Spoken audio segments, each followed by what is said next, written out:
Well, good evening, members. I'm afraid it is only members. This must be the most poorly attended planning committee that I can ever remember. Anyway, good evening to all of you, and thank you for coming. You know, if you hadn't have been here, I don't quite know what we would have done. As you all know, I'm Councillor Dennis Spooner, Chairman of the Planning Committee. I'm pleased to welcome you to this adjourned meeting of the committee. May I take this opportunity to advise you that if a fire alarm does sound, please remain seated, and members of the Democratic Services team will assess the situation and give further instructions on the evacuation of the building if necessary. Tonight's proceedings, as you will all know, will be webcast by the Council, but if anyone else is intending to record these proceedings, can you please let me know? I ask this not to stop you, but merely to ensure that other members know you are doing this and this is taking place.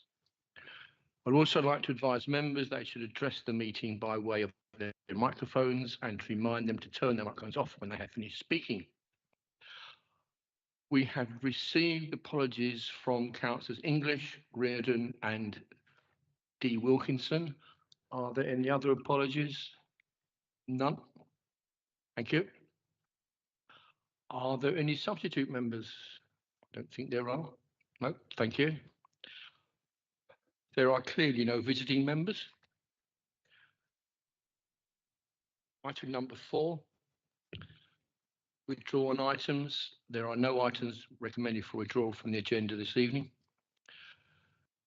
Urgent items. I intend to take any urgent update reports, and I don't believe we have any,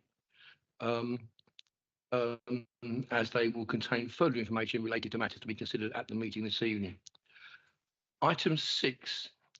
Are there any disclosures by members? Councillor Russell.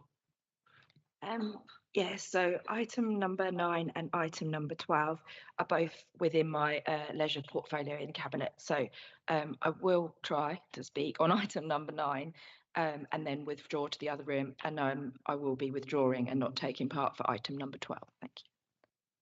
Thank you, Councillor Russell. That is noted. Councillor Perry. Thank you, Chairman. Yes, it's similar to Councillor Russell in terms of agenda item 12. I was part of the Cabinet decision, so I'll be withdrawing quietly from the room. Thank you. When the time comes. Thank you, Councillor Perry. Are there any other disclosures by members? Any disclosures by officers?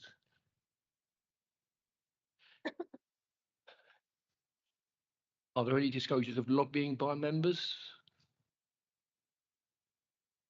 Thank you. None for me either. Item number 8, to consider whether any item... Oh, sorry, did you put your hand up, Councillor? Oh, sorry. Sorry, I've been lobbied over the trees at Trinity, so what's that, item 10? Yeah.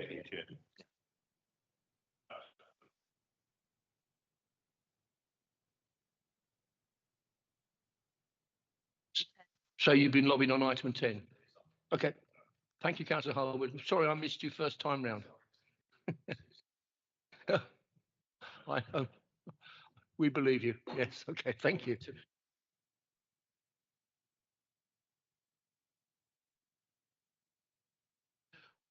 Item number 8. I move that all the items on the agenda be taken in public as proposed. Is that agreed? Thank you, Member.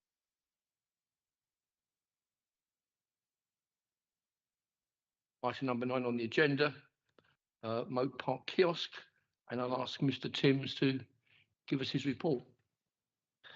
Thank you, Chair. Good evening, members. So this application relates to existing building, former kiosk and toilets building you can see on the photograph. And the proposal is to extend it to the front in this space here to come flush with the front there, and then also to the side in here into the grassed area, and I'll come on to the plans, and then to put a pitched roof in natural slate on the top, and it's to provide toilets, shower and wet room and changing rooms for the sailing club and storage for maintenance of the park. That's just a view from the side, so it would infill that space there, and then the side extension comes towards us. Just the plans. So the front, that's the side extension. Obviously see the new pitched roof on the top, and then you can just see it from the sides as well. So briefly, the main issues: Moat Park is a Grade 2 registered park with obviously listed buildings as well. So the impact upon heritage is the key issue. The extensions are modest and they're not considered to harm the park. And the new pitched roof, which will be natural slate, as I said, will improve the appearance of the building in the opinion of officers and actually enhance the historic park. One tree would need to be removed. It's just on the left there, but it's of low value. It's got sort of less than 10 years life expectancy from the submitted report, but a replacement tree is secured by condition. So the proposals comply with all relevant policy and permission is recommended. Thank you. Thank you, Mr. Timms. Right, Councillor Russell, if you'd like to have your 3 minutes. Thank you, Chairman. So the existing kiosk is obviously defunct and has become an eyesore in the middle of the park. So accordingly, it went through the pack and Cabinet decided in April 2023 to invest some money in refurbishing the building. The kiosk site provides an opportunity to provide some much needed facilities in the northern bank of the lake. And I don't know if you've seen on a busy day, the other cafe and the toilets there get very busy. So it would be good to provide those facilities on the other side. The upgraded building will incorporate two toilets, a wet room, internal storage cupboard and 2 changing rooms. 2 small extensions will provide facilities for the Friends of Moat Park and the Sailing Club. The extensions are modest and don't believe would have a harmful impact on the park or its setting, and the designs are appropriate to the historic setting of the park, which includes the pitched slate roof. So the leisure team, along with park service and planners, have all worked hard to come together with this proposal set out in this application. And if accepted, they would provide an opportunity to improve the facilities available at Moat Park and in keeping with the Grade 2 parkland setting. I don't need my 3 minutes. That's it. Thank you. Thank you, Councillor Russell. We don't have a local ward member, so Councillor Harwood, the floor is yours. Thank you, Chairman. I don't know if I should declare some sort of an interest, but my auntie Connie used to serve the ice creams in that kiosk. Yeah, get out. When I was little. Yeah, a couple of things. One is in terms of the tree that's being lost, the tulip tree that you can see in the kind of nice autumn yellow next to it. And that tree is quite, a fairly large tree. And I just think that it shouldn't be a 1-for-1 replacement, that you should have a 2-for-1 maybe. And the reason I say that is that if you had a 2-for-1, you could put a tree in to the east of it, where you can see the rather utilitarian railings. It could go that side, so you're replacing the tree where it's being lost, but you're also replacing a tree between the kiosk and Moat House, and actually go down towards the waterfall. So I would suggest a small change in terms of the landscaping scheme. It talks about an order going in as a replacement. Can we ensure that that's a common order, the native one, and not a grey or an Italian or one of the other various species that often get used? And then just finally, that roof is a pitched roof that I just wondered if there was any opportunity to get a solar PV panel or anything onto it, because it's going to have refrigerators operating in there, it's going to have lighting and so on. It just seems that if we can get some kind of investor save cash at the front end of this, it will cost us less in revenue upkeep going forward. Thank you. Thank you, Councillor Harwood. Do you want to come back on that, Mr. Timms? Yeah, I don't think there's any issue with 2 replacement trees based on, as you say, Councillor Harwood, the size of the tree that's there and being to the, I think you said to the southeast. Yeah, and the native older tree. In terms of the PV, I guess it wasn't proposed, but we haven't pursued that on the basis of the historic park and securing the sort of natural slate, and felt that was more appropriate. But the new sustainable design policy doesn't distinguish between sort of extensions to roofs. It says new development shall incorporate. So if councillors consider that's necessary, that's not an issue.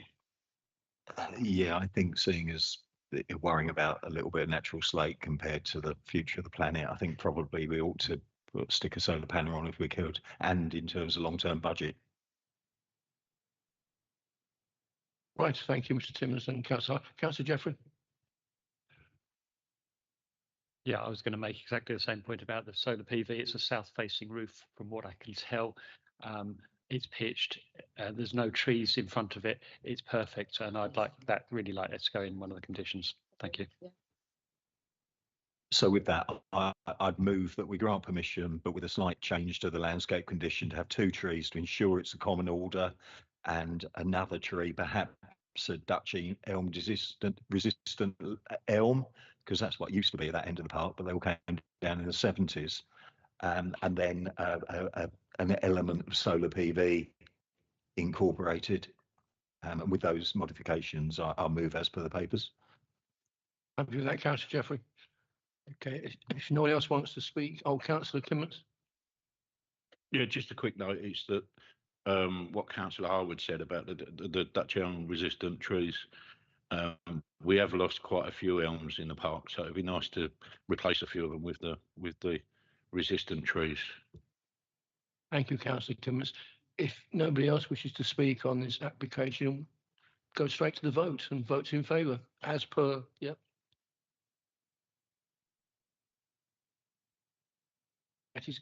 That is carried. Thank you, members.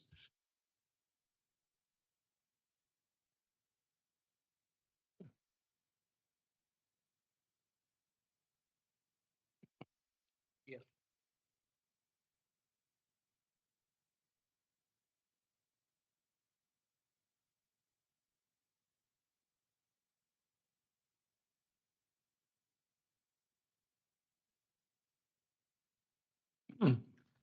Right, we now move on to item 10 on the agenda.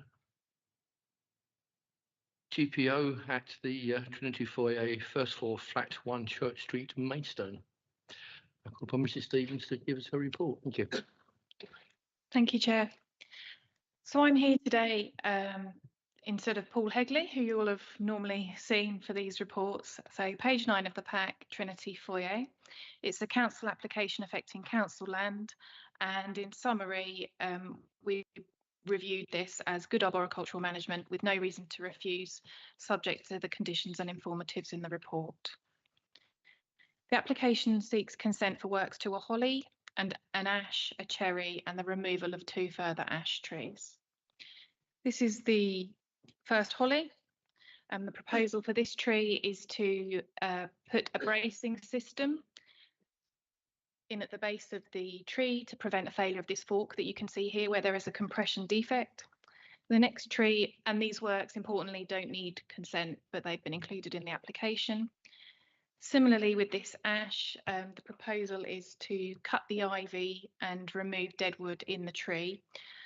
These works again don't need consent because they're not affecting the fabric of the tree, and the purpose for these works are to aid inspection of the tree to ensure that it's fit and healthy to remain in the current location with no works required. The third proposal for works are to this cherry.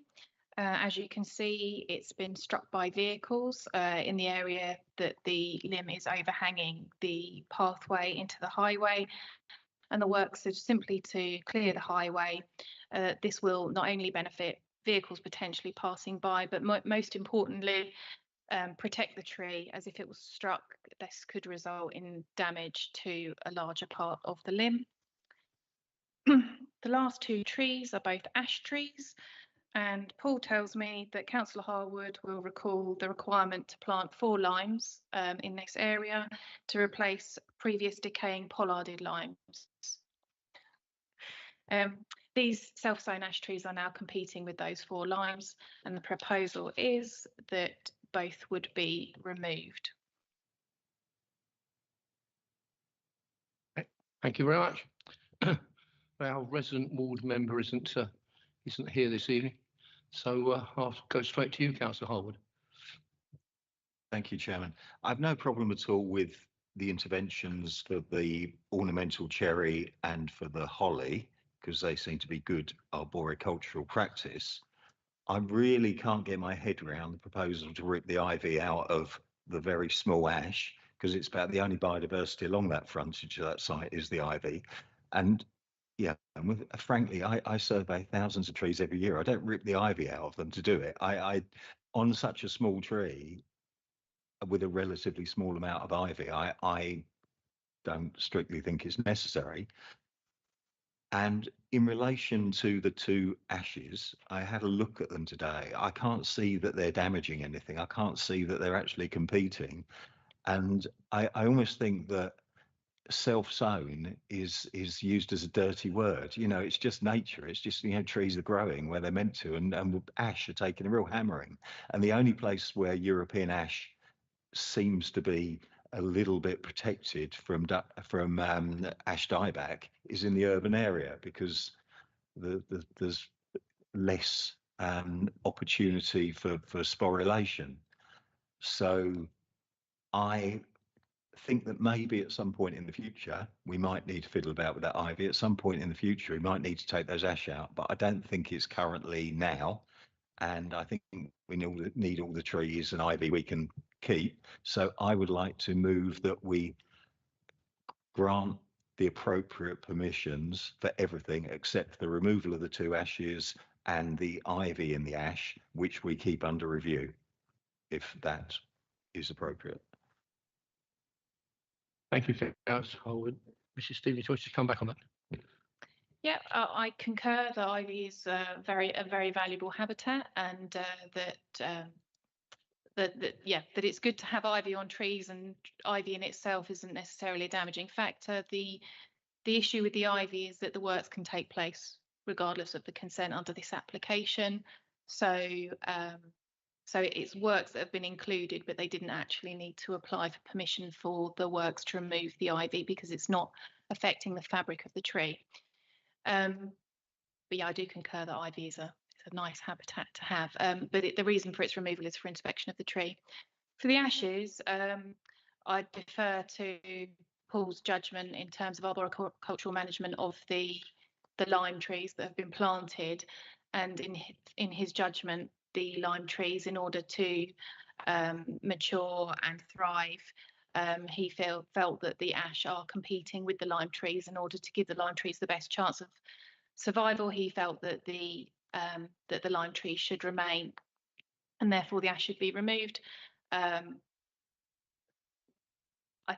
guess it's a case of judgment as to what the right timing of that is.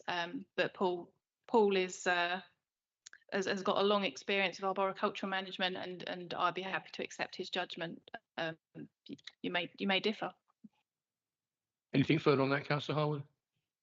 So you're still proposing that the ash trees be removed from the application, and we do not do the work to the wherever the tree was with the ivy. I can't remember.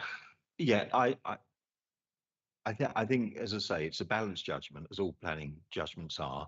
It's a little bit difficult to know where the guidance stops and starts in relation to this. But I think probably what's appropriate is do the works on the cherry and the holly, because they're necessary for safety now. The others are kind of maybe at some point in the future, but we keep them under review. That's all. Okay, thank you, Councillor Harwood. I'll come back to Councillor Jeffrey first, and then we'll try and get a seconder for you. Well, firstly, I'm happy to second that. My key worry was the 2 ashes that were coming out. I couldn't similarly it felt wrong to do that, and we are losing an awful lot of trees. I wanted just to also say it's really good that this council is looking after its trees, keeping an eye on them. There are a number of ones under KCC that I've contacted in the last 24 hours about that are clearly not being looked after and causing problems. So I think that's really good. Councillor Harwood mentioned self-sown. Earlier we heard about low-value trees. You know, these are trees, they're living beings, and I struggle with the concept of low value. So yeah, I'm very happy to second Councillor Harwood's suggestion. Thank you, Councillor Jeffrey. Does anybody else wish to speak on this application? Oh, Councillor Gooch. Thank you, Chairman. I'm still preferring to follow Paul Hegley's advice about removing the ashes. I think if we want these limes to thrive, let's get the ashes out of the way. I know they're valuable. Every tree is valuable, but I'm looking to the life of the limes to make sure that they really do well. So I'm not so sure that I go along with, I'm only partially with you on this one. Thank you, Councillor Gooch. Do you wish to propose an amendment? I was afraid you might say that because I'm not as good at the technicalities as my colleagues are. But I'd certainly let's go ahead with the work on the cherry and the holly. I get that needs to be done, but I would rather the ashes were removed, as indeed described in the papers, I think. Proposing that the application be approved, but without the ivy being removed from one of the ash trees. Yes. You want the 2 ash trees to stay, the other 2 ash trees to stay. Yes. Yeah. Have a seconder? Seconded. Right. Can we take a vote for the amendment? Oh, sorry, Councillor Harwood. Yeah, I mean, clearly currently the ash are not interfering with the lime trees, and woods are collections of trees, and these have got loads of light in the open, and actually lime trees cast quite a dense shade and grow very quickly, whereas ash cast a very light shade. So I think if anything's in trouble, it's the ash. But you know, I'm happy to see vote. Yeah. Do we have to follow democratic process here? Councillor Cox. Can I ask a question then? If we were to leave this and the roots extend and grow out, but then you go, actually, we will take it out.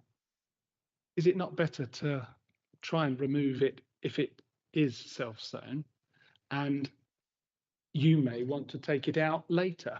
Isn't it better for the structures around it, the fence, the light? There must be a cable underneath there. I'm just thinking the other things. I mean, I'd be happier to say, if we're going to do it, let's plant 2 more trees somewhere else as well. I'm back, Councillor Harwood. Yes, sorry. I mean, actually, there's a symbiosis between trees, and even of different species, and they support each other through the mycorrhizal fungi hyphae. And even if you cut things down, they will provide nutrients to other trees through the wood wide web. However, it's very difficult to get hold of ash at the moment because of ash dieback. No nursery will touch ash, and therefore you cannot get hold of ash to plant for love or money. So therefore, as I mentioned, in urban areas, ash are doing very well. In the countryside, they're doing very badly. So the towns are a refugia for our native ash.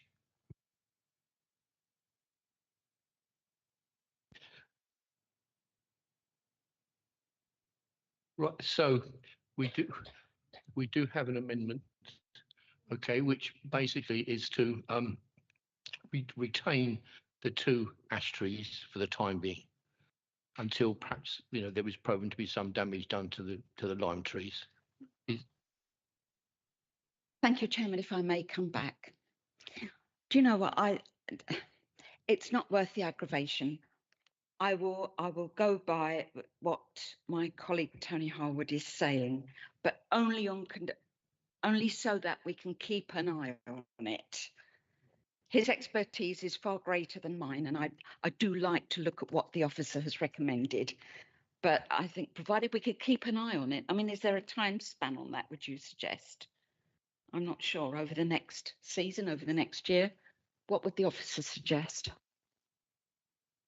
Looking at the pictures, you can see where the ash is in this image, and you can see the lime tree to the right hand side, and you can see that the form of the ash, if you look at how it's growing, it's very much, it is likely to have an impact on the lime going forward. And similarly, you can see the ash to the left hand side and the lime to the right in this picture. We have got ash dieback. We don't have lime dieback. So that's not to say that every single ash will be affected, but it does affect the majority of ash. I'm going to sticking with Paul Hegley on this one. Yeah. Chairman, I shouldn't be such a softie. I'm going to stick with Paul Hegley. I've let Tony's persuasion be Are too you strong. withdrawing your amendment? No, I'm sticking with it. Okay. Councillor Harwood. About as a halfway measure, when I'm out surveying my thousands and thousands of ash trees each summer, the ash trees in the county that are healthiest are the pollard ash.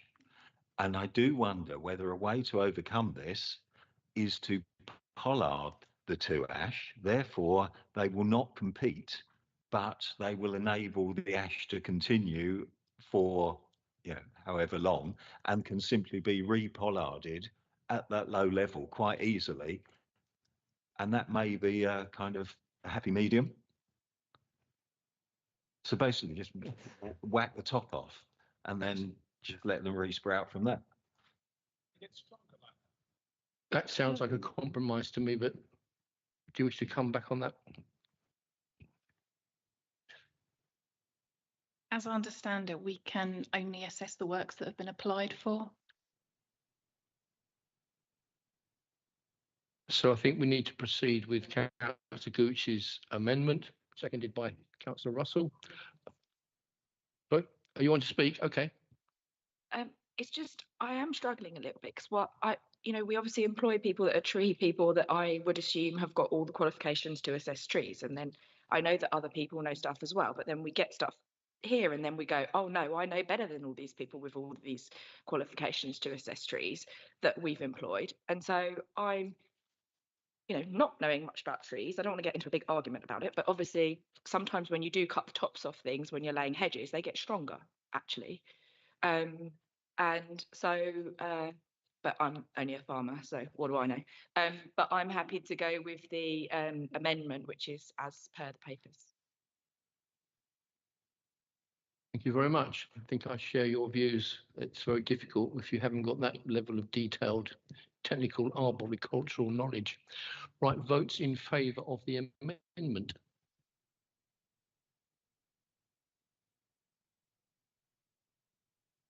Votes against?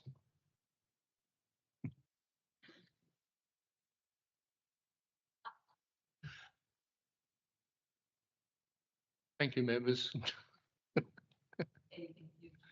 Oh, you're so nice to me, aren't you? You really are. I really do not like trees being taken out unless there was a very, very sound good reason for it. So therefore, I'm inclined to think these trees should stay for the time being. So in that case, I support the amendment. Sorry.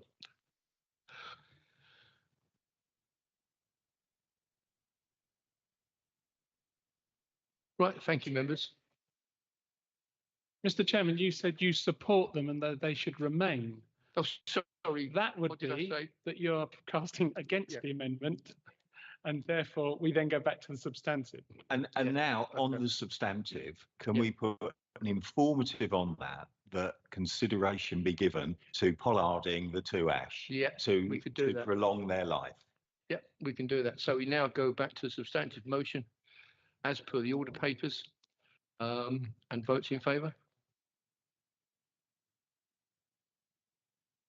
Sorry. Sorry. Yeah, we now got to the substantive.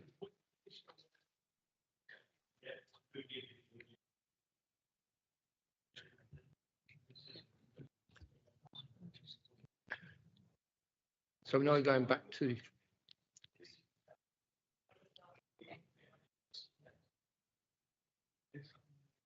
we are now going back to the substantive motion which was preceding.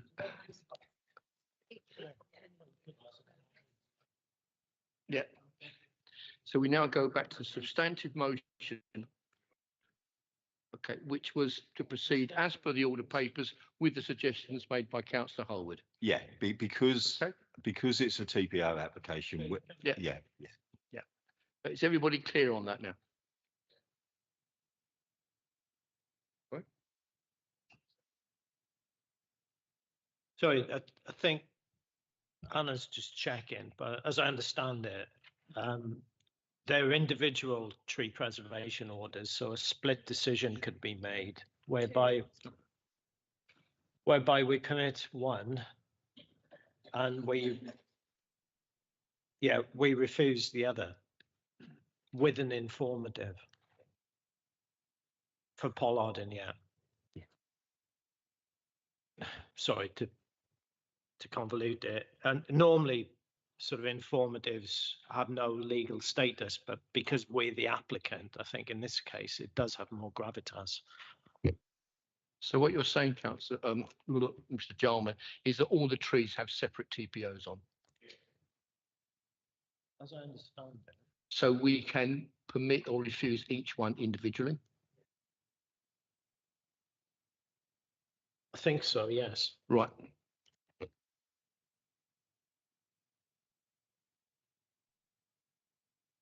So in that case,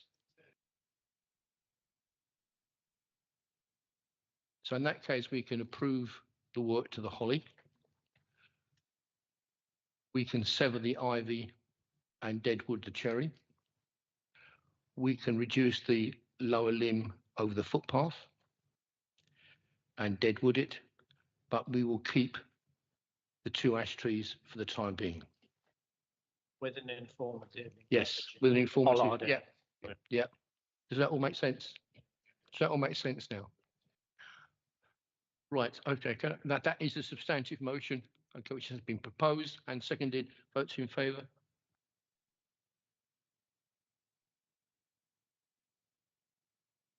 Votes against. And there's obviously no abstentions. Gosh, thank you, members. Interesting discussion there. Right, at the house.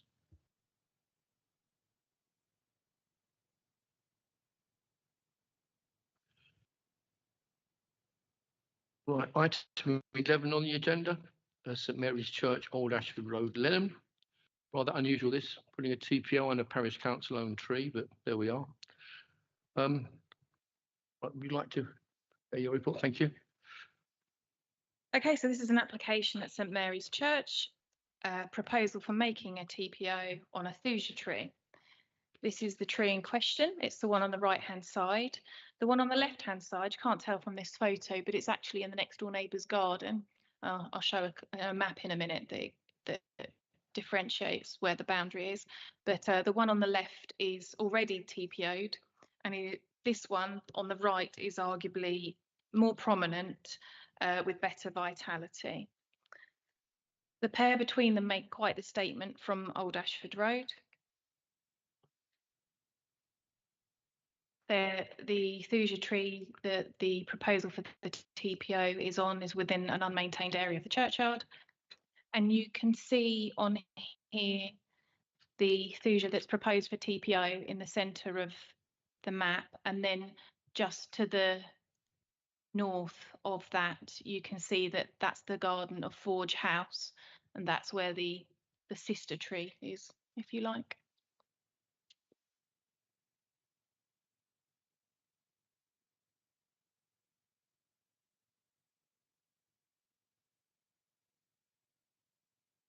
Oh, that's sorry.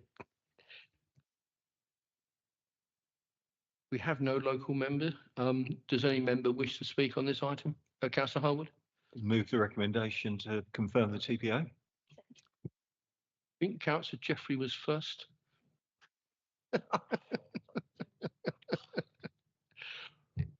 Anybody else wish to speak? No. Okay, votes in favour. Thank you, members. That's unanimous. Thank you very much.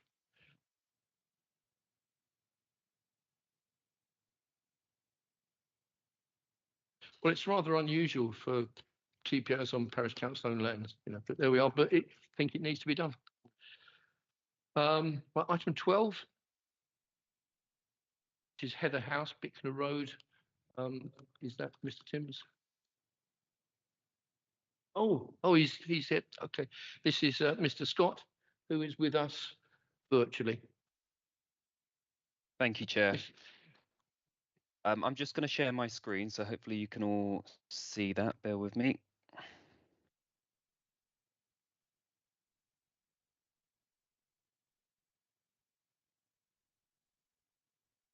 So hopefully you can see that now. So this item 12, relates to two applications at Heather House. It's for two non-material amendments at a site, at the site known as Heather House on Bicknor Road in Maidstone. The site comprises two parcels of land, as shown on your screen. So there's the Heather House site proposed for the new community centre, and the pavilion site, which is proposed for the residential element. So by way of background, in June 2023, approval was granted for the demolition of Heather House Community Centre and the construction of a new community centre to include changing rooms and storage related to the sports use of the of Parkwood Recreation Ground, and a change of use of part of the site to Parkwood Recreation Ground.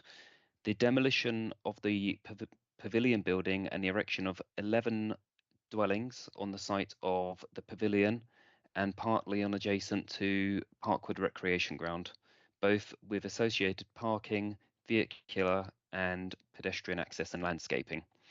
So the first application is application A, which relates to, and that's the one ended in 231, which relates to a drainage scheme, and I'll just get some images up for you. So this is the pavilion site, this is the Heather House site, and then here's the drainage scheme.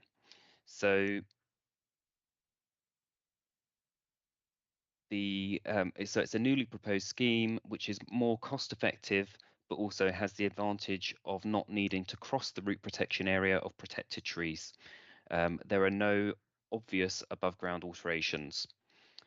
So on to the next application. This is for design alterations. So the first one, so this makes design changes to the proposal, and this is following a technical review of the scheme where there needs to be a number of minor amendments, mainly to ensure compliance with building regulations. So more specifically, the changes address issues with fire safety, overheating, security, and energy efficiency. So here is a brief summary of the changes. So for the community centre, there's a reduction in the size of the canopy projection from 3.6 metres to 1.8 metres. This will limit the ability of users of the adjacent skate park and open space to climb onto the roof. The next change is here. It's the realignment of the road to allow for refuge vehicles to enter and leave the site safely and in accordance. It allows them to have the right tracking to come in and out of the site. And then we have some elevation alterations, which include a reduction in glazing, and this helps with the overheating issue. So as you can see here, you've got the previously approved scheme, and here's the newly proposed scheme with some paneling in there to reduce that level of glazing. The same can be said for this part of the site. And then there are some changes to the glazing, which previously would have extended all the way into the roof and now have been squared off here. There are some changes as well to the layout of doors, and also changes to make the inside of the units more efficient. And overall, officers have assessed that the cumulative impact of both applications is such that they do not materially alter the scheme, and therefore officers recommend approval of both applications. I'll pass back to you, Chair. Thank you. Thank you, Mr. Scott. Does any member wish to speak on this application or speak against it? No, just move the recommendation as per the papers. Okay, I'll second that before someone else does. Right, you have to be quick off the mark, Councillor Gooch, I'm afraid. This is what planning committee is like, I'm afraid. Right, okay, so votes in favour? That is unanimous, thank you all six of us, yes. Just as incidentally, they're not going to be painted yellow and get filthy dirty like the Golding Homes ones just the next the road, are they? So, can we have an informative that they're not dirty? And you have... Right, we now move on to item 13, the appeal decisions, and I'm anticipating that Mr. Jarman might read the right act to us about one of them. I can't remember which one it was now.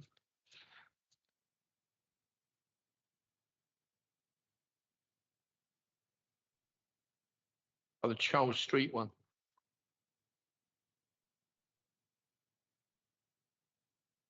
Allowed against officer's recommendation. Right, Mr. Jarman, the floor is yours.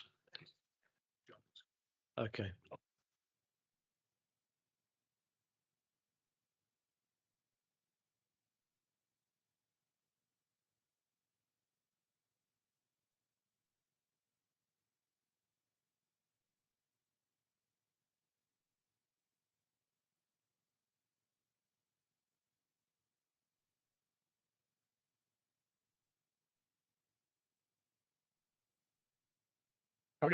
Yeah, so on the whole, really good actually. I'm not going to read the riot act. I seldom do. As you said, Chairman, we lost one with costs, quite small costs, at 14 Charles Street.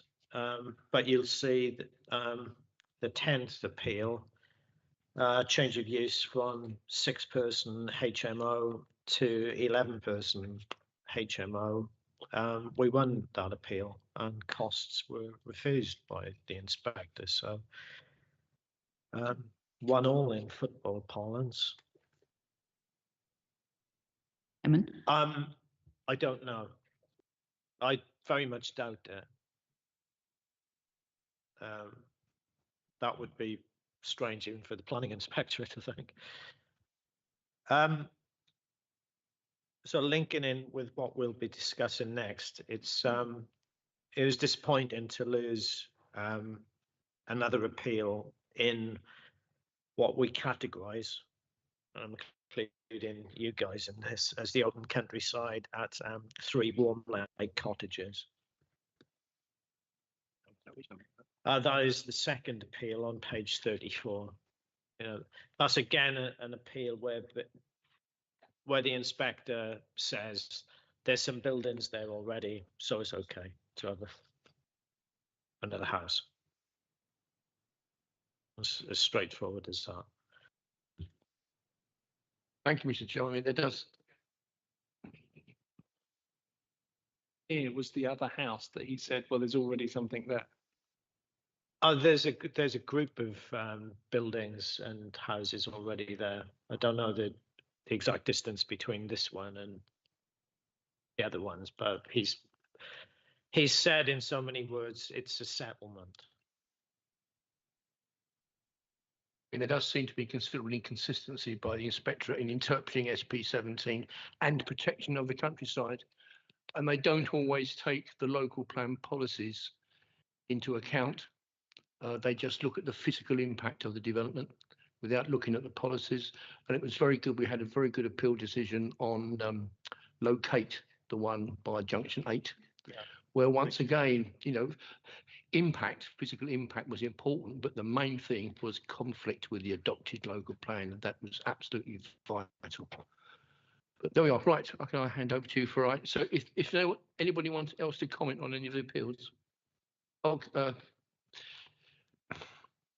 Perry. Sorry. I know it's getting late in the day.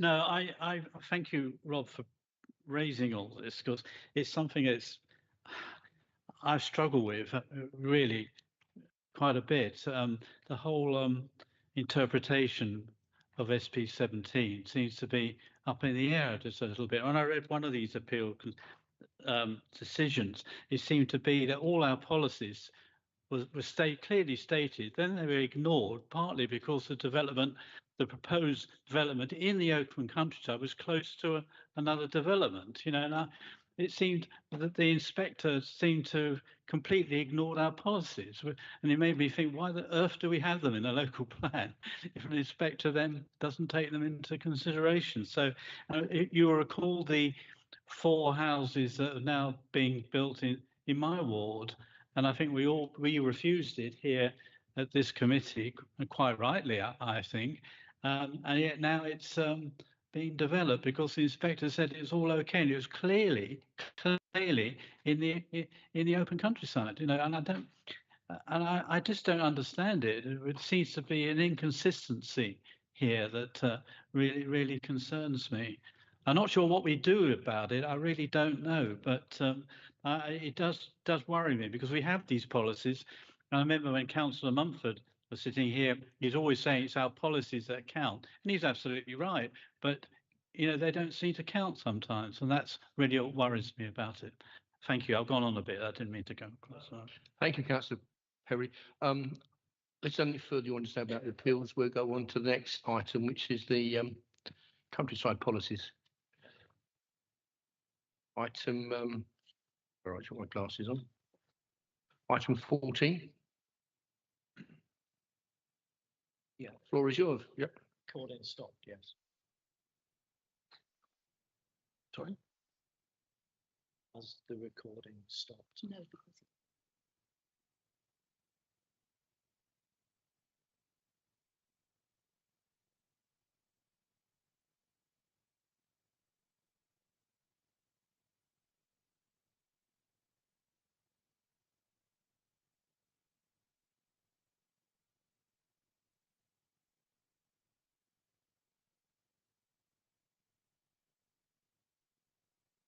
the agenda.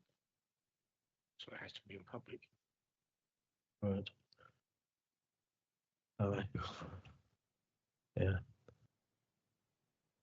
Okay. Unfortunate.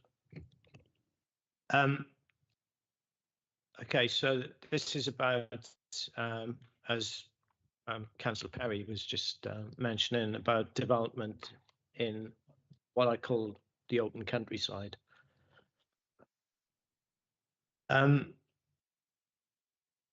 So, to provide context, and it goes back to what Councillor Perry said. So, in the green belt, the NPPF, and before that, policies before the NPPF came in and say, in the green belt, we protect the openness of the green belt. And it's very binary. The NPPF and policies before it says there's a presumption against development in the green belt because it affects the openness. And it lists exceptions, and there's hardly any exceptions to refusing applications in the green belt. Why am I saying that? Because probably when we had a Kent structure plan, that for what I call ordinary countryside, so outside of the green belt, outside of what was the AONB, now called a national landscape, we used to say in the Kent structure plan, we protect the openness of the countryside for its own sake, yeah, or words to that effect. That was the policy in the old ENV 28. Probably Councillor Harwood, Councillor Gooch can remember it. That's what I used to say in good old ENV 28. And on the whole, we did pretty well at appeal. We certainly would have won what the example that John came up with, the Staplehurst one. I think this is where it gets hazy. I think when the first NPPF came out, it made a distinction between types of countryside. Certainly it confirmed that the green belt was sacrosanct. It sort of bumped up the importance of what were AONBs, but it didn't use the terms the term openness in referring to what I call ordinary countryside, so countryside outside of any designation. Yeah. So, you know, leaving politics aside, that's why I wanted quite a frank discussion tonight. Whatever one says about the merits of the local plan review, it's saying something like, and I think the expectation is, you can disagree with me, that we set out, you know, village envelopes for Staplehurst, Marden, etc., etc. We set out a boundary for Maidstone, and we basically say within those settlements, unless, you know, it's a conservation area or some kind of protection, development within those confines is acceptable. Obviously, we've made a lot of allocations, you know, in particular the strategic allocations. And so we sort of say that's where growth is, or certainly that's where the expectation is. And I think the expectation is, dare I say it, for a field sorry, keep picking on John, a field outside of Staplehurst is a refusal. Yeah. So application comes in for a field on the very periphery of Staplehurst. We would refuse it. So inspector comes down from Bristol and looks at the protection. What he or she will see is the only protection is significant harm has to be caused. Yeah. So going back to what a number of councillors have said, there's no getting around this. It was difficult enough with SP17, as you can see from tonight's appeal decisions with Warm Lake, where inspectors are basically saying, because there's already some houses here, you had this, didn't you, in Bearsted, because you've got a backdrop and you can see that backdrop from so-and-so angles, it's okay to expand. We've had Staplehurst, we've had Bearsted, we've had Warm Lake, we've had a few decisions in Bredhurst, even though it's in the AONB, and it's exactly the same principles being used by inspectors. So the inspectors are just saying, you've got this backdrop. Sometimes they say, oh, you lost an appeal a couple of years ago, so what's wrong with losing another appeal? So that makes life very difficult for me and officers. So just to be very candid about it, what we are doing on, let's say, every appeal, particularly for public inquiries and hearings, is that we are employing LVIA consultants to battle the developers consultants on landscape impact, because it's just open, as John said, to interpretation. So enough of me talking. Richard's going to go over the problems quickly, and then Anna, in simple terms, is going to come up with a solution. Thank you. Thanks, Rob. So yeah, I'm just showing here, this is the new policy, and obviously highlighted there, we've got the word significant in, and I've noticed rural is added as well. So we might have debates over whether an area is rural or not. Yeah, so we've got a lower bar. We now need to demonstrate significant harm. In theory, if it's low, moderate harm, then it's acceptable. Obviously, still has to comply with other policies. And yeah, we're going to get arguments all the time now as to whether it's significant or lower than significant. And just a question there, increased use of LVIAs, which Anna will explain a bit more about, but we're seeing more and more of those to sort of further the applicant's argument. So I'm just going to go, and I think we know these, but just quickly through some appeal decisions just to show where inspectors have not found any harm. These first three, no harm whatsoever, which is surprising. So this was the best one, Glenrowan House. So it's for two. It was an outline application for two houses in a garden. Yeah, we refused it. Sort of the usual urbanising, development, harm the area, openness, and the setting of the national landscape as well. And yeah, a bit like Rob was saying with this one, so the inspector felt because there's trees and bushes which sort of screen the site from the countryside, it's not associated with the countryside, which I just find odd because you get trees and bushes in the countryside, and they won't be there forever. But he felt it had more affinity with the new development to the west.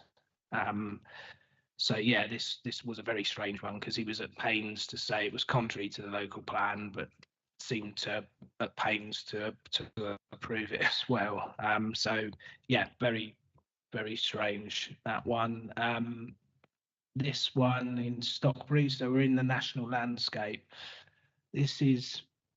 That's a bungalow on the site at the moment, so it's to replace the bungalow with a two-story house. They're probably about to scale, the comparison there between the two.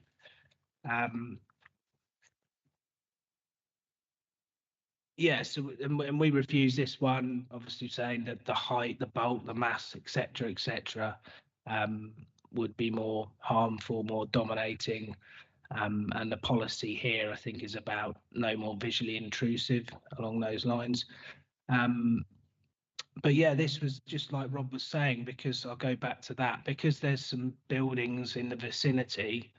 The inspector said because it's similar, the new house is similar to other buildings nearby, it wouldn't be out of character. So it's this sort of theme of if there's some other buildings nearby that are similar size, what's wrong with them a bit more? Then this is the one Councillor Perry was referring to in Staplehurst. So again, just completely undeveloped field, mainly open. There was I think we've refused three here, but the first one that went to appeal, 4 detached houses, it was outline, and the first appeal was dismissed, and the inspector sort of said it was out of character with the prevailing pattern he refers to, because there's sort of ribbon development on the west side, isn't there, but not so much on the east. So yeah, the first appeal was dismissed, and then the second appeal, the inspector got more into what the layout was and felt the layout was okay because it's now ribbon development. But again, it's sort of saying because there's development on the other side of the road in a ribbon, it's okay to have some on the side that doesn't have any. So again, we're very disappointed with that one. So those three, to our surprise, the inspectors find absolutely no harm whatsoever, not low harm, not just no harm. And obviously our new policies, the bars at significant. Yeah, so this was the one that's on the papers that I dealt with myself for the warehouse at Junction 8. I've put this one in because we did win the appeal, so it's a good news story. But we'd refused it on harm to the local area, the sort of, like Rob said, the ordinary countryside, and also the setting of the OMB. And this is the appellant's sort of montage of the building here. So it's a big building, 10,000 square meters, 50 meters high, very big building. And so it was dismissed, but the point I've put this one in is there was significant adverse impacts on the scarp. Inspector agreed with that, but in terms of the local landscape, he felt the impact was moderate. So, you could say an inspector here was to say it's dismissed, it's good, but this inspector felt it was only moderate in terms of the sort of local landscape, which is, for the size of the building there. And then lastly, just for some balance in a way, this is Gypsy and Traveller site in Headcorn, and I think there was a number of appeals and enforcement notices, but I believe it related to this part of the site at the back, and the inspector did consider this was significant and harmful change to the landscape, and I think for the Gypsy and Traveller policy, the bar is already at significant. So in this case, the inspector did agree it was significant harm, but really it's just a few examples to show, I think how it at the moment inspectors either find no harm or they rarely find significant harm, I think is what we're finding. And unless there's any questions, Martin. Anybody any questions for Mr. Timbers? Mr. Councillor Cox? Thank you. It is a bit sort of concerning that they aren't setting distances. I know that some things, if they're taller, therefore the distance wouldn't make a difference. It would be the same result.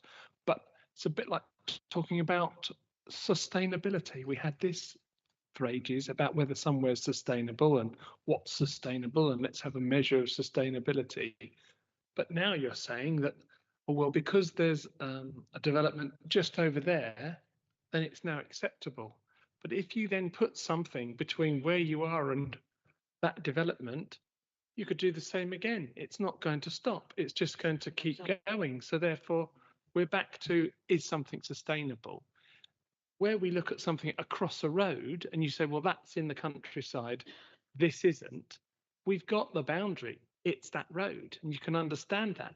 But to then come up with saying, well, I can see that there's an oast house over there.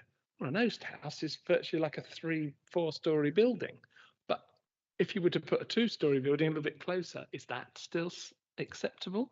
It's blurring everything in my mind. It's not giving us any clarity. It's making it worse. I don't know if it's just me. I find it very upsetting, the inconsistency being shown by the inspectors. When years ago we had an expression that we used, an intensification of isolated and undesirable development in the countryside. Now, I haven't seen that figure in a reason for refusal for many, many years, but it was a very, very good one, which we used to use 30 or 40 years ago. And that is, I think, the issue that we now have, intensification of isolated and sporadic development in the countryside. And I think we just need to find some way to express that and to write that into our policies. Councillor Harwood? Yeah, I'm very keen to hear the solution and move on to the next vote, but I just wanted to come in on EMV 28 because the beauty of EMV 28 is we didn't give the inspector any opportunity to assess whether the harm was significant, moderate or whatever, because EMV 28 said in the countryside, planning permission will not be given for development which harms the character and appearance of the area or the amenities surrounding it. So it just said any harm to the countryside and it would be refused. And we won virtually all appeals on that because it didn't have a kind of how much is it harming it.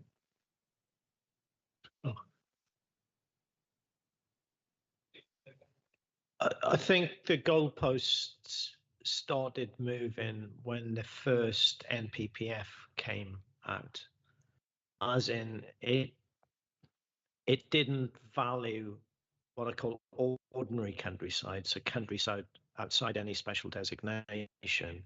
It didn't value it like ENV 28, like the old Kent structure plan policy. And it went into detail like what was unacceptable was isolated houses in the countryside. So the developers would say something like, well, nowhere in Maidstone do you have isolated locations. And to a large degree, they were proven right at appeal. There seems to be at national level a real relegation of what inspectors are calling ordinary countryside, but we are still left, certainly with the expectation of basically still refusing these applications. And I think, Anna's the expert on this, I think it's fairly recently the growth of these LVIAs, which sort of at a basic level measure harm to the landscape. But obviously the LVIA consultants working for the developers will say something different to what we're saying. Thank you, Mr. John. Councillor Russell? Thank you. Yeah, I think we need to be careful as well. I'm just mindful of what Councillor Mumford said to me, that the countryside only looks like that because it's someone's workplace. That's what he said to me as he left planning committee. Make sure they know the countryside only looks like that because it's someone's workplace. So I don't think we need to lose that. And within that, I think, you know, as a workplace, it's evolving. So, you know, I wouldn't want to see anything take us as far away that to keep farming, people couldn't do some different diversifications if they were complementary to that area in order to keep the overall workplace looking as the overall workplace did. So I think it is going to be, it's going to need some careful consideration.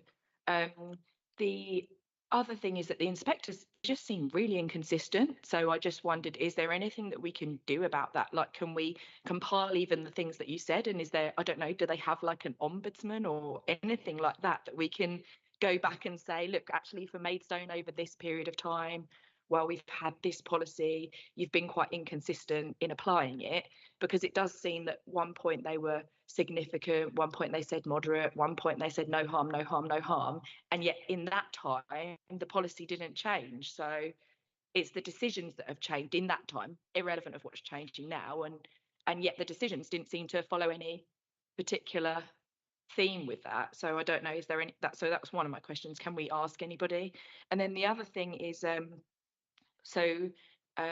in from Natural England, we have a landscape character area, well, our area, which is the NCA 121 low weald, and so that does actually define the characteristics of that countryside outside of all of the protected countrysides. So just mindful that we reinvent the wheel and we don't always do it better than other government areas. Sometimes we do, but it would be worth like dusting that off and having a look at it and seeing if there's anything that we could reference from there, because it does set out, you know, the pattern of ditches, hedges, trees in hedge lines, ponds, you know, cluster of traditional like rural barns and oast houses and whatnot. And it's kind of, it's a lot of it is within that NCA 121. So yeah, that was my thoughts, but I'd appreciate the answer to the question about, is there an inspector ombudsman and can we compile all this and send it off? List of complaints for the Mr. Jarman. Yeah,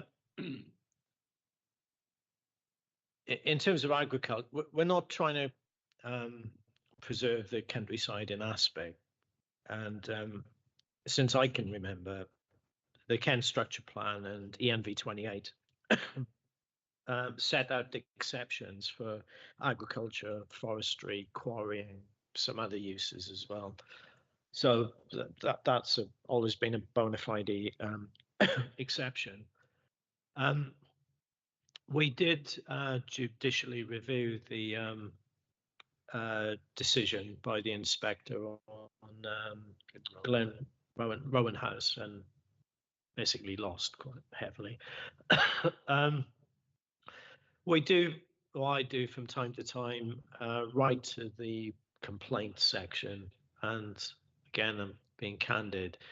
You wait at least 4 months for a response, and it's something like each case on its own merits is the response I get. If you don't mind me saying, Chairman, a councillor has taken it up with the MP. And second time of asking, the MP has promised, I think is the right term, to review the cases. We've given her 5, I think, 5 examples. I can't remember exactly. Yes, something like 5. So we're I think she's supposed to be discussing it with the housing minister. Yeah. We await a response. Yes, the Minister of State. Yeah. So we are trying those avenues. And Anna's will come up with what you've suggested, really, Councillor Russell, a fit for purpose landscape character area guidance.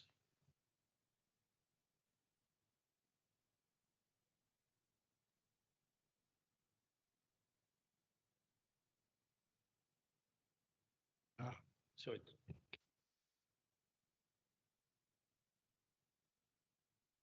It made me wonder, are there other parts of the country that have a similar problem to ours, or is it just Kent? That was the first point I wanted to make. And secondly, I suspect that no matter what government will be in charge, they will all start screaming for extra houses everywhere, which to my mind probably puts the inspectorate under pressure. So if they want to keep their job, they are therefore going to look on a lot of these things.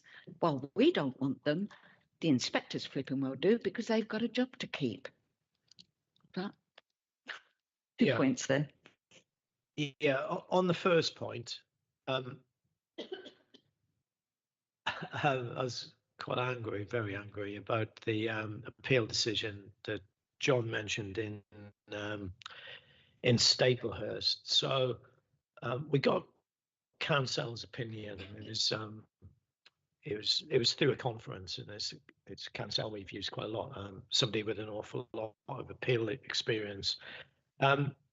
So Council asked me, she said, "Oh, so what's so harmful about this, Rob?" And I said, "Well, it's destroying the openness. It's right on the periphery of Staplehurst. It's expanding urban development, as Richard put it, into the countryside." And she said, "Yeah, it is." She said, "So where do you say that in your landscape character area guidelines?" And by the way, even then they were 10 years out of date. So it was a she. She'd won an appeal in South Oxfordshire, I think. And in South Oxfordshire, they did have local character area guidelines or something akin to that, which says at the start, we value the countryside because it's open and undeveloped. And we also value the morphology of villages. Like some people, for instance, quite a lot of developers, and it's the same in Staplehurst, for instance. Sorry, I must come up with better examples in Staplehurst. As you come down to the south of Staplehurst, development carries on your right-hand side, but there's nothing on the other side. So any developer will say, "Oh, that's okay, because there's development on the other side of the road. What's wrong with?" And again, it just continues. Yeah. So I think we've got to say, why do we like the countryside? I think we all do, because it's not urban, it's open. And the more objects you put in there, the less open it is. And secondly, I think Councillor Harwood has mentioned this many times over the years. There's something to be cherished about the sort of morphology of settlements as well. It reflects the evolution of those settlements, be they small villages, towns, whatever. There's something to be cherished. Thanks. Solutions. No pressure. We're looking to you, Mr. Stevens. Okay, so at the moment we've got 4 different documents that make up our suite of landscape character assessments. We've got the landscape character assessment, which is the document on the right-hand side, guidelines on the left-hand side, that's the smaller one of the 4, capacity study site assessments and sensitivity assessments, and all of these documents date back to 2012, between 2012 and 2015. So getting on for 10 years for the youngest ones now. So yeah, they're dated. The key document dating back to 2012. Since that time, we've had changes in landform.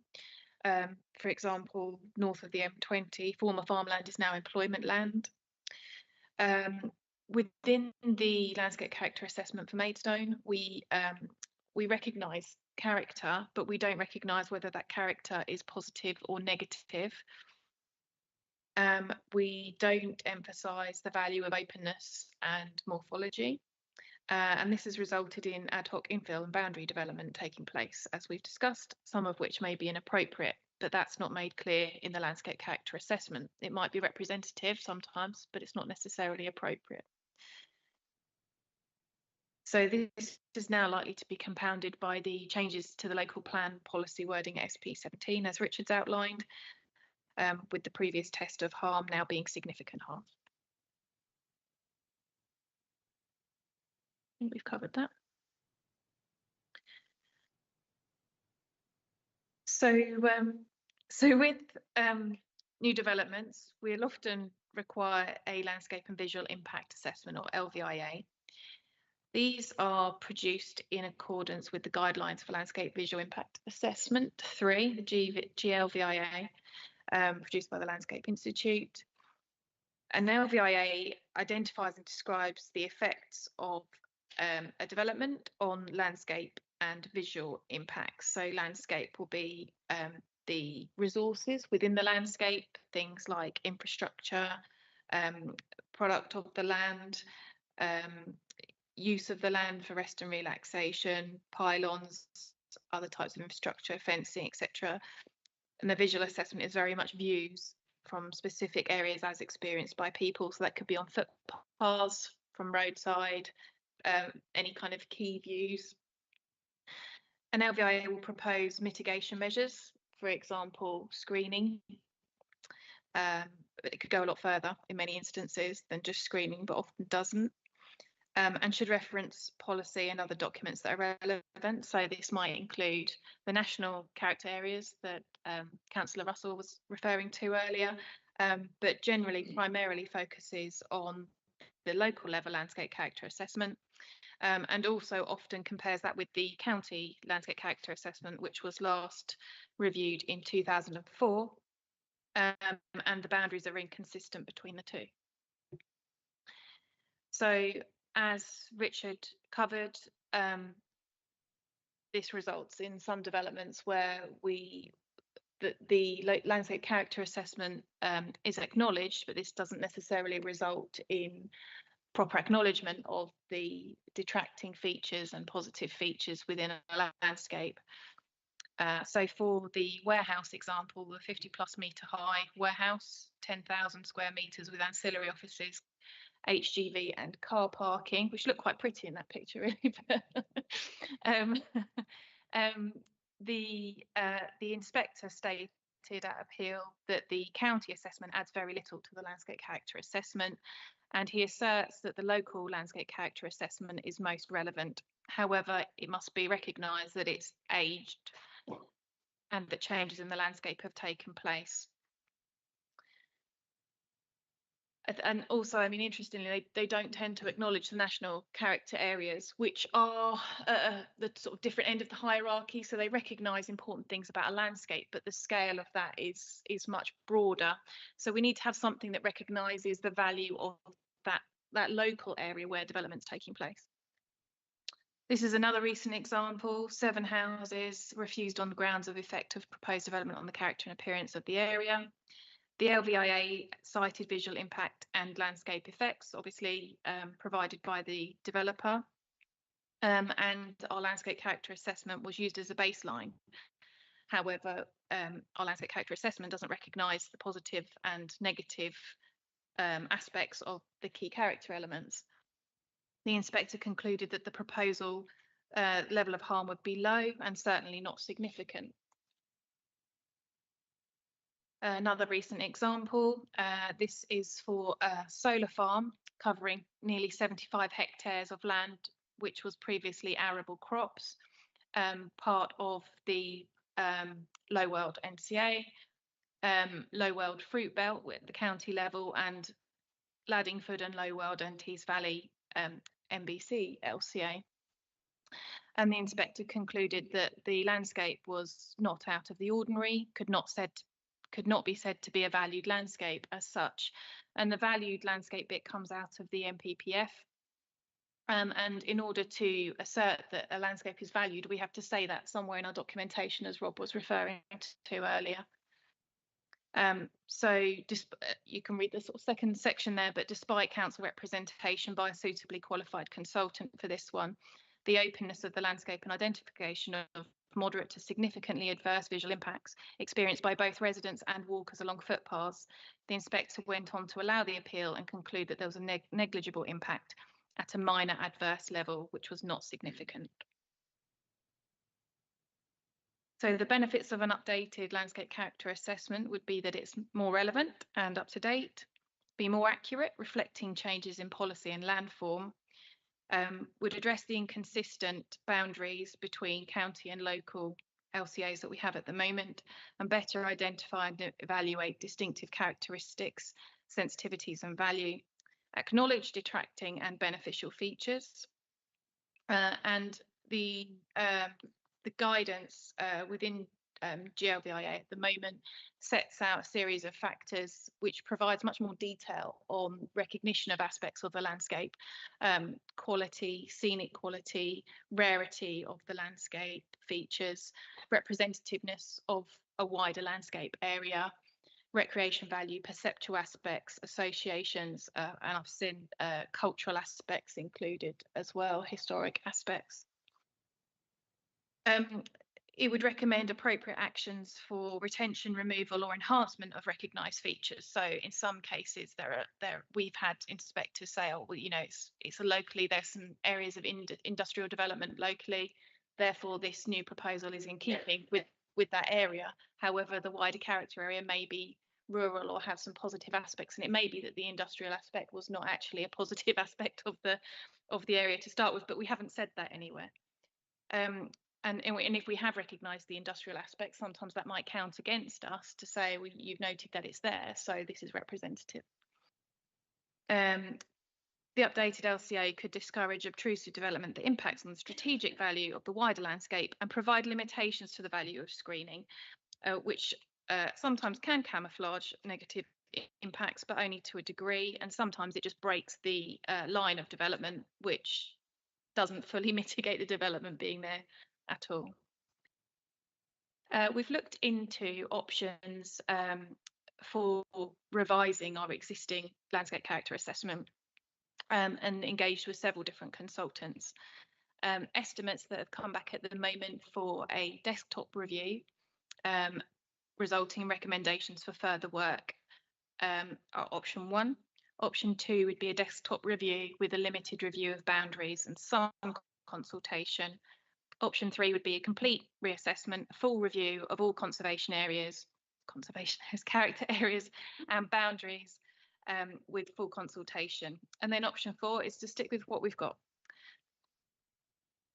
So we've got some recommendations. These came through council advice that we may wish to appoint a landscape consultant at appeals to challenge landscape opinion. This would require the inspector to more carefully consider the evidence provided and may lead to a different decision. We have had examples where the inspector has taken as read what they got in the LVIA from the developer, and we're kind of really a little bit limited. Sometimes we haven't responded to that, and it sort of is taken as that you haven't challenged that, so therefore it's not really considered in any depth. And then if we have challenged it, sometimes it's the baseline information isn't sufficient to show that we have valued the features that we're trying to say are valuable. But yeah, having a consultant to challenge a developer perspective in their LVIA, and we have found we have been successful at times in having somebody independent challenge what's said in an LVIA, and it's been said that if that challenge hadn't been there, then it would have been taken as read. So that would be one useful thing. And then secondly, commission a new landscape character assessment to update our supporting documentation so that we've got a baseline that's effective.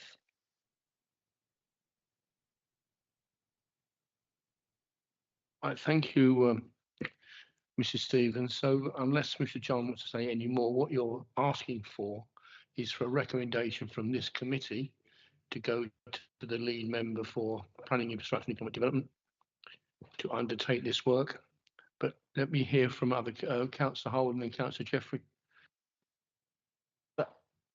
I think we're looking in some ways at a sticking plaster. I think the basic problem is in the policy. And it seems to me a very expensive way to, as I say, try and undo some of the problems in the local plan. The local plan has got lots of problems. You know, I'm not its biggest fan. I think having no affordable housing in the entire urban area is not very good either. However, I think there is a problem with the policy. So I think we need to be really careful about the way we do this, because I'll tell you why. I mean, those who have been around for a while will remember that the Landscape Character Assessment 2013-14 document was hugely unpopular with members, with parish councils, with everybody. The moment it came out, everybody said the 2000 landscape were much better. And in fact, what happened was that we kept on using the 2001 because the 2013-14 document was just seen to be so poor. There was meeting after meeting, members would not adopt it. You'll remember, Mr. Jarman, that it went right up to, you know, the management team were brought in to try and convince us that we should go with it. And in the end, we ended up with a real dog's breakfast in terms of some old policies from the old 2000 document being bolted on and reproduced and sent out to developers and so on. And what we said in 2013-14 was that we must set the parameters much better if we do this again. And you mentioned something about, you know, locking in aspic. What the view was from members is our landscape is heavily compromised, is profoundly damaged. That's why we've got an ecological crisis. That's why, you know, frankly, I've been driving about the countryside in Maidstone Borough all day today, and a lot of it is grim. It's still countryside, but it's not doing anything in terms of aesthetic beauty or for wildlife. So what we need to in this is a strategy for landscape recovery as well. And I think that has to be a fundamental underpinning as well, in that, yes, we're identifying what's good about our countryside. We also need to identify measures to enhance it so that we don't have all our woods just full of non-natives, that we don't have, you know, our hedges missing. You know, we talked about the Weald earlier on. 30 years ago, as recently as that, the Weald was mostly a pastoral landscape. It is now mostly an arable landscape because of changes in agricultural inputs and so on, and it's not done anything for water quality or for flooding or for the other issues. So I totally support, I think, the approach that's been outlined, but can we ensure that we do not fall into the pitfalls, which is the reason we're in this problem with this local plan.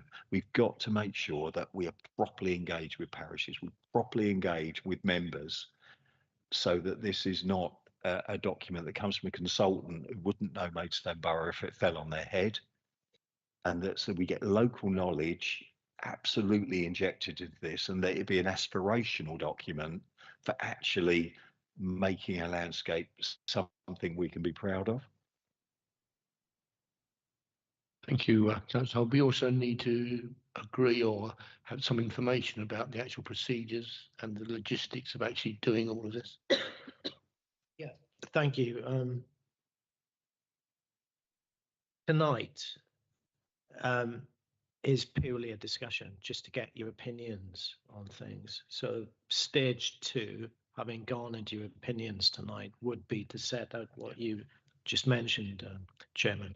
I would put in a plea, not to get too political about it. I do think that this committee, which I assume will remain after the elections, whatever the colours are, I'd like this committee to control this SPD, because I know I keep saying this, you are at the coalface, you are the practitioners, and I think you should be in control of it. That's my opinion as an officer.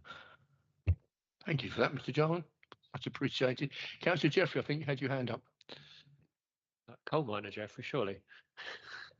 Coal miner Jeffrey, surely, if we're at the coalface. So a few points. I mean, the significant word is clearly problematic. I mean, the fact that the LVIA is done by developers rather than us is problematic. 40k seems quite a small amount. When it was being described, and I know this whole thing is about the character of the landscape, I heard the words cultural, recreational, visual. I didn't hear food, carbon, drainage, flooding, biodiversity, regeneration, and it would be really good to have some of those in there. So I kind of wonder whether, is there scope for sort of a land character and utility, or some other, not just the character of it, but actually what it's there for and what it does, because frankly I'm less bothered about beauty. I'm more worried about biodiversity and all of the impacts that land has on the world and the place we live. I'm less, if it's beautiful, it can be completely damaging. I'd rather it was positive in other aspects. So if there's a way of getting some of those aspects into this, that would be fantastic. I think I had Councillor Russell next, then Cox, Perry, and then Gooch. Thank you. The countryside is owned. People own it. They farm it. It's not an open place that's not owned by anybody and you can go and do exactly what you want on there. That is somebody's land that they farm, and they farm it in the best of their ability with various environmental schemes, and then they change their crops or whatever to try and make money and evolve, like you all do in all of your work. So that's just one point I want to make. So there's probably a big group of people that would need to be asked about this, and I would say the local farmers, because I think they would have a big input, and actually they're probably the people that can achieve some of the biggest changes, and I'm sure are more than willing to help us if we don't go at them and try and prescribe what they need to do with their workplace.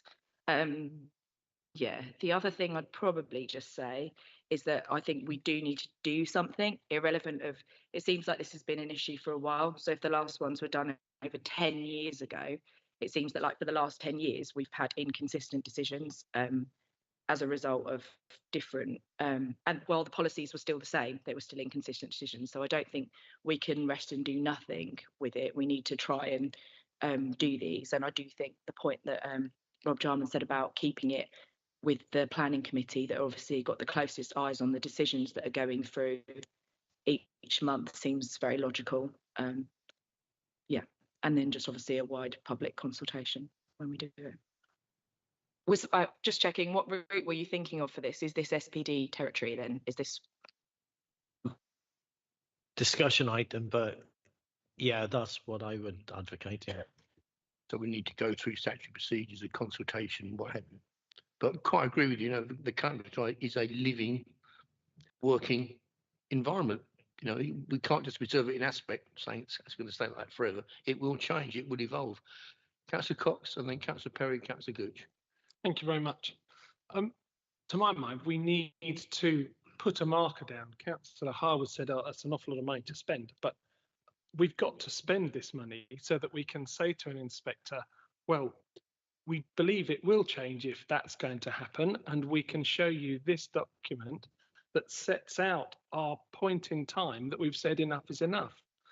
And I think we need to spend the money in as robust a way as possible. And I think this sort of money should be coming from our new homes bonus, because it's all very well wanting to build more houses, as we do, but we want to make sure it's not at the detriment of the countryside around us.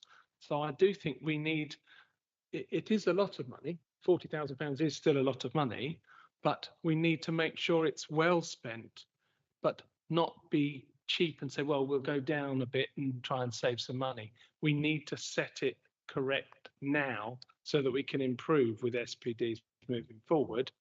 That's my view. I don't think we should skimp on it. Let's get it done properly. But lastly, we need to set another time for when we review it and not just let it languish and go, well, we'll pick that up in the time for the. We need to do it and then do it again in 10 years. If the inspectors are saying, well, it's 8 years old, you know, that means it's not working properly for us. So those are two things I'd like to point out. Councillor Cox, Councillor Perry. Thank you. Well, first of all, again, thanks to you, Rob, for raising this. I think this has been a problem for some time, and I think Tony's alluded to it very well. And I think we need to do something about it, or try to. So I do really support what you're saying and the sort of approach you're taking. What I would say is, I think, and my colleague Claudine has said it as well, the rural economy is very important as well. It is part of this, and we cannot ignore it. And the farming is obviously vital. But there are other businesses in the rural economy, and they provide employment and everything else. So we do need to consider that. And the other thing is, and I think it was mentioned quite early on, the importance of local views on this is incredibly important. And I will say, parish councils are very important as well. They can, I know, have differing views. They may stir the pot a bit, but nevertheless, their ears are very close to the ground on these things, and I think they understand often the local issues. So I think those points I would like to bear and butter in mind. But Rob, I do support what you're trying to do here and raising it. I think it's absolutely excellent, and you've certainly got my support on this. Thank you. Councillor Gooch. Thank you, Chairman. Well said, Councillor Perry. With you all the way. And in fact, farmers are so important.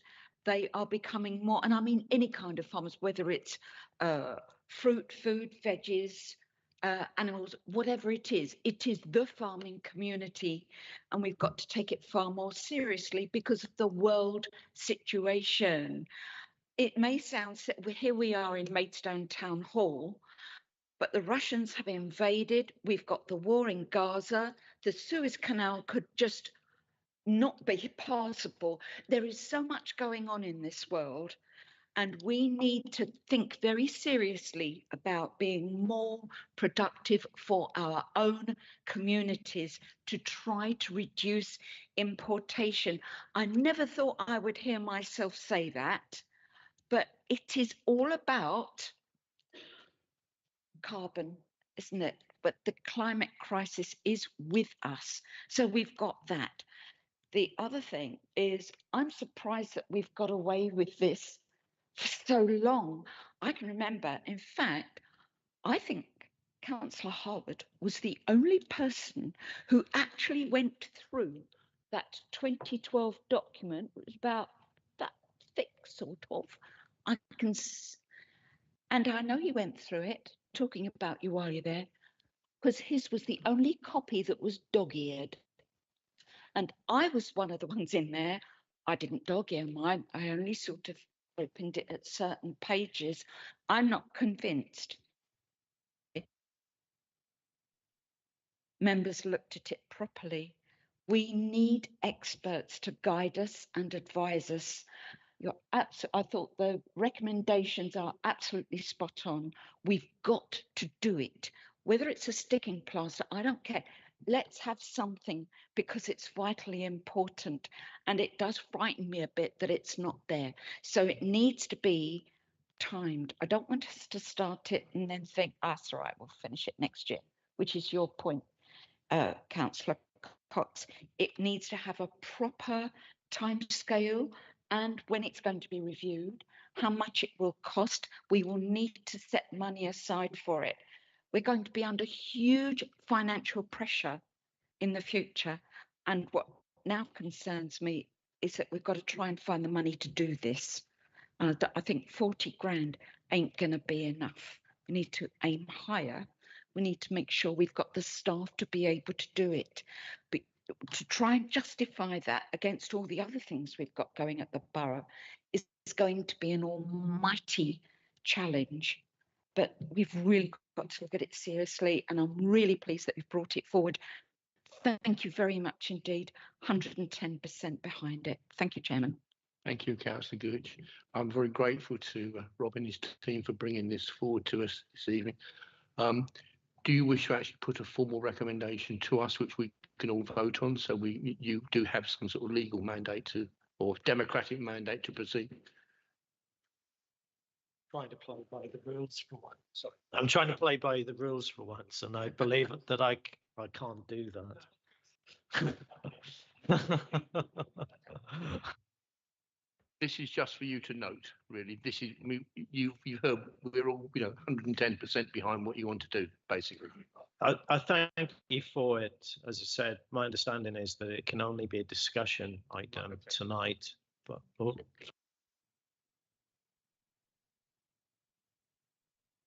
You can make a recommendation to the cabinet member, or we could make a recommendation. Okay. Councillor Hull, can I hear from Councillor Hull? Yeah, I think the way ahead with this is that we make a recommendation to the cabinet member that in light of the new local plan review coming into place, countryside protection is a key part of development control, and we recommend that consideration is given to development of a DPD to clarify the protection of the countryside for its own sake. And to do that, we potentially need updated landscape character assessment guidance, and that needs to be appropriately funded.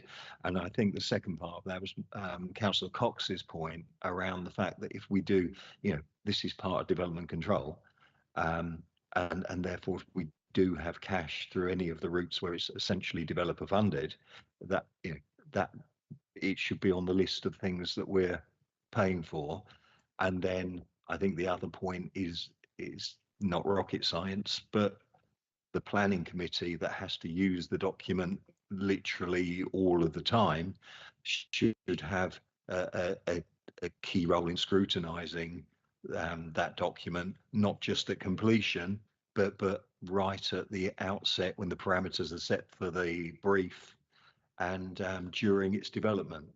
And I think if we are going to have that appropriate development process, it may well be more than 40k, because if you're just asking consultants to come up with a document, they might do that. If they actually have to set in meetings with relevant stakeholders and so on, it's much better to get it right than to end up where we did, where we ended up spending as much as we did on the 2000 document, on the 2012 document, didn't actually get it fully in place till the end of 2013-14 financial year, and still it wasn't perfect, and we ended up cutting and pasting from the 2000 document onto the 2012 document. So it was, as I said, it was a bit of a mess. So we need to get this right, and that's a rather long-winded way of saying it. But we need to ensure that we spend what we need to spend, and that the consultants are asked to do precisely what we need to make good decisions. Councillor Russell. Councillor Perry. I thought he was going to stop, but then he kept on going. So I'm not sure where we got to, and hats off to you, Debbie, for getting that recommendation down in one. I was just going to amend the bit about, because I think it's an SPD we're looking for, not a DPD. And also I would like to amend it to take out the bit about where we're being so precise about where the money's coming from. I would rather just keep it that the cabinet member for Pied investigates the development of an SPD for landscape character area guidelines for Maidstone as a result of the recent local plan. That's it. Yes, I totally agree with what Councillor Russell has said. Though I do understand what Councillor Hart was just called. One part, I would be a bit wary of talking of the finance at this stage. The New Homes bonus is an important contributor to the 1,000 affordable houses project, which is going to be quite difficult for us as well, because we've got to fund, there's a subsidy element of that. So I would also, I'm not saying we shouldn't, but all I was saying is I think we should keep our powder dry far as future finance is concerned. Thank you. It is very serious and I do support all this. Don't get me wrong on that. Want to come back, Mr. Chalmers? Yeah, just hopefully just complementing what's been said. I'll second the amendment, by the way. Yeah, sorry, John. Yeah, just hopefully just complementing what Councillor Harwood, Councillor Russell and Councillor Perry said. I do think there should be explicit reference to this council steering the scope of the landscape character area review, if you like. So like I think Tony was saying, you know, we set out the parameters because you're dealing with it every month, aren't you? Right. Sorry, we want to come back, Councillor Cox? Thank you. What I don't know what's being sort of pushed forward and not made an example of, if you like. Are you stating that because we operate and use documents such as these, that we should be more involved? Are we saying then that we take the P from Pied away from Pied because that's possible? So this is a committee. We can't actually impose anything. We have to refer it to the cabinet member. So there's the process. It's got to go away from here, but it's what element of control or advice or, well, that won't work before it actually gets put in place that we need to have a bit more clarity on. Well, I do. Yeah. Well, as Debbie suggested, what we're doing is making a recommendation to the cabinet member, and he can, you know, to be blunt, take or leave it, but he could take it and say, yes, I'm happy to kind of delegate to you the steering of the scope of this SPD. And I would say, you know, I'm not an expert on the Constitution, but we often chat about it in work, in that we've got a long-standing SPD on residential extensions, and a number of councillors have pointed out, and in that document, there's explicit reference to, you know, bird boxes, bat boxes, that sort of thing. But in there's pretty rigid rules about you can't increase the volume of a house by more than 50%. And inspectors, because it is an SPD, they do have to give weight to that. So we're in a very ironic situation in that we do better on replacement houses and extensions than we do for brand new houses. And I know that extensions SPD came through planning committee. Councillor Holden, are you indicating or? Only going to add that it was actually identified as best practice in national government document paperwork as well, that they put out as a guide. So because of its clarity, and as you say, that was the only thing we could get solar panels on, and the only thing we could get integral niches for wildlife was extensions. But we had the clarity in the document, and you're right, it was the planning committee, because we have to use it. We ensured that the wording was very tight. Right, Councillor Russell, and then we'll go to the vote on something. Carry on. Well, with my amendment, I think I was maybe a little too short, and I should have added on the end about in conjunction with planning committee. I think if we add those words, that will do the short version with the planning committee, referencing the SPD, if my seconder accepts. Totally. So, So I'll go with that. Thank you. Okay, right. I think we now need to draw things to a conclusion. So just to summarise, and please, if you can add some more detail, please do. But we are voting this evening for a letter to go to the cabinet member for planning, infrastructure and property development it's a landscape area character assessment update, whatever you like to call it. SPD. And we just need to pursue that and investigate the ways of doing it, and for report to come back, report to go to the PIDE and report coming back to us to explain the logistics of how we actually do it. Does that summarise?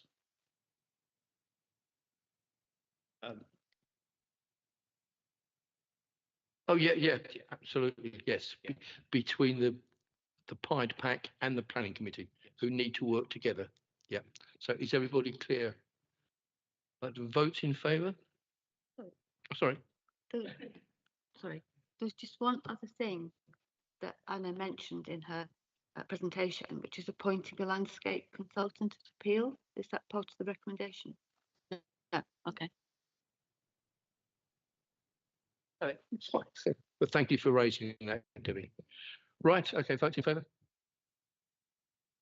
Thank you, members. That's unanimous. Wonderful. Brilliant.